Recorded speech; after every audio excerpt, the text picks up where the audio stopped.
Good afternoon, everybody. Kurt Rish here, and thanks for joining me on the One Shepherd, where we support seekers and believers. So today we are continuing with our New Testament reading of the Gospel of Mark, chapter 6.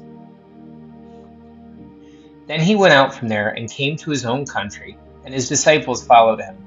And when the Sabbath had come, he began to teach in the synagogue. Many hearing him were astonished, saying, "Where did this man get these things? And what wisdom is this which is given to him, that such mighty works are performed by his hands?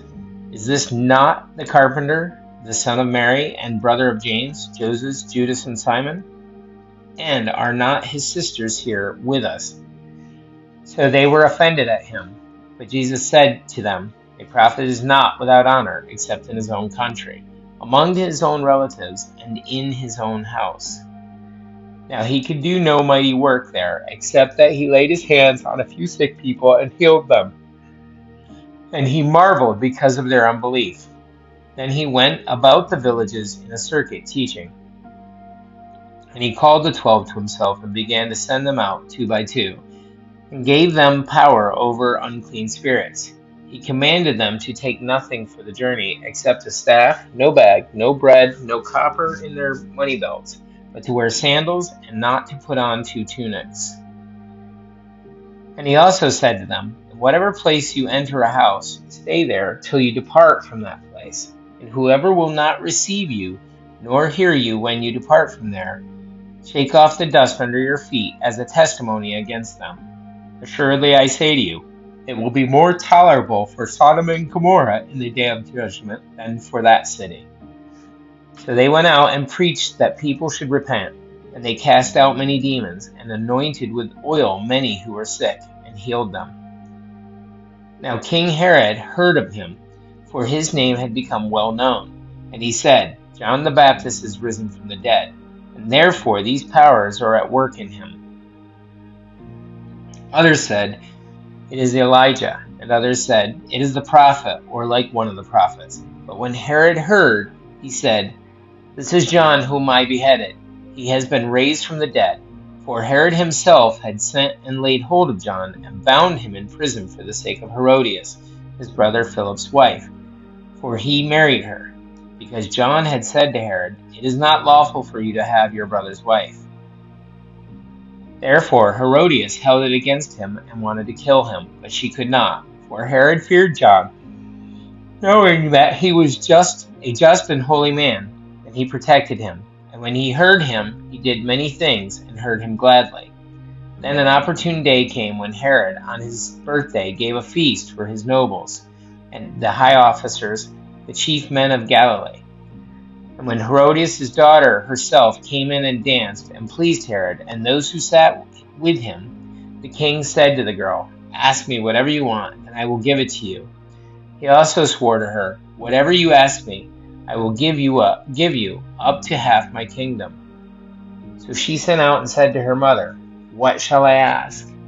And she said, "The head of John the Baptist." Immediately she came in with haste to the king and asked, saying, "I want you to give me at once the head of John the Baptist on a platter." And the king was exceedingly sorry. Yet because of the oaths and because of those who sat with him, he did not want to refuse her. Immediately the king sent an executioner and commanded his head to be brought.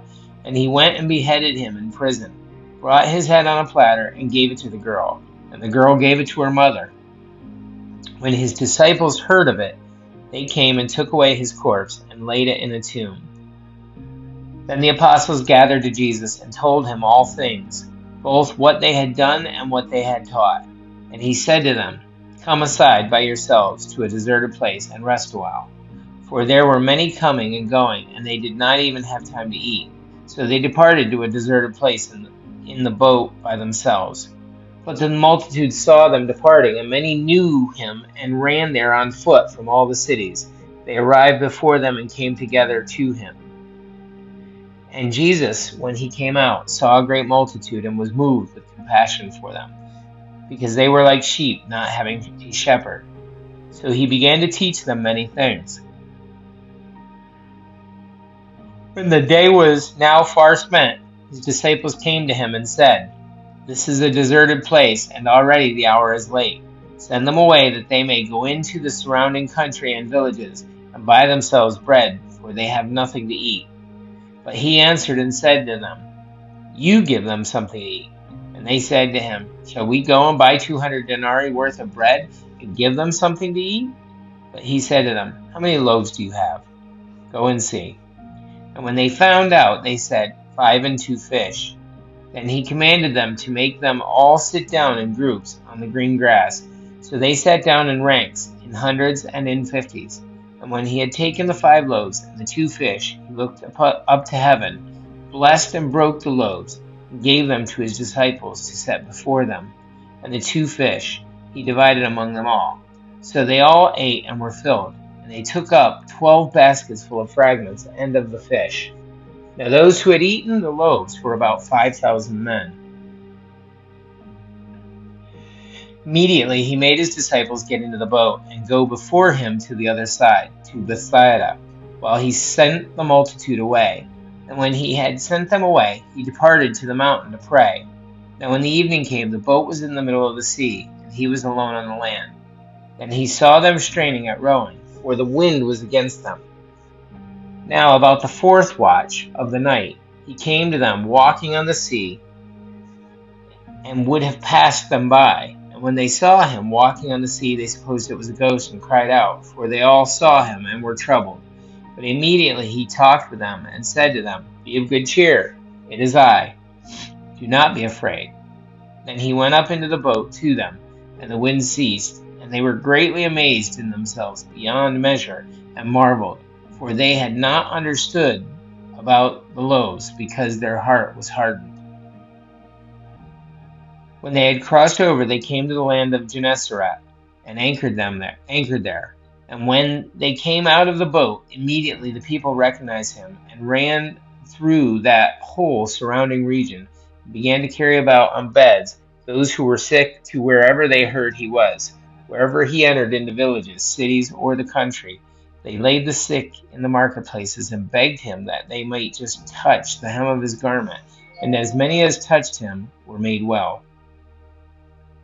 Guys, that's it for our New Testament reading of the Gospel of Mark. Thanks for joining me today. Please be sure to like and subscribe below, as that helps spread the word. If you have any comments or questions, feel free to put them down. I'd be glad to discuss it with you. And have a great day, and God bless.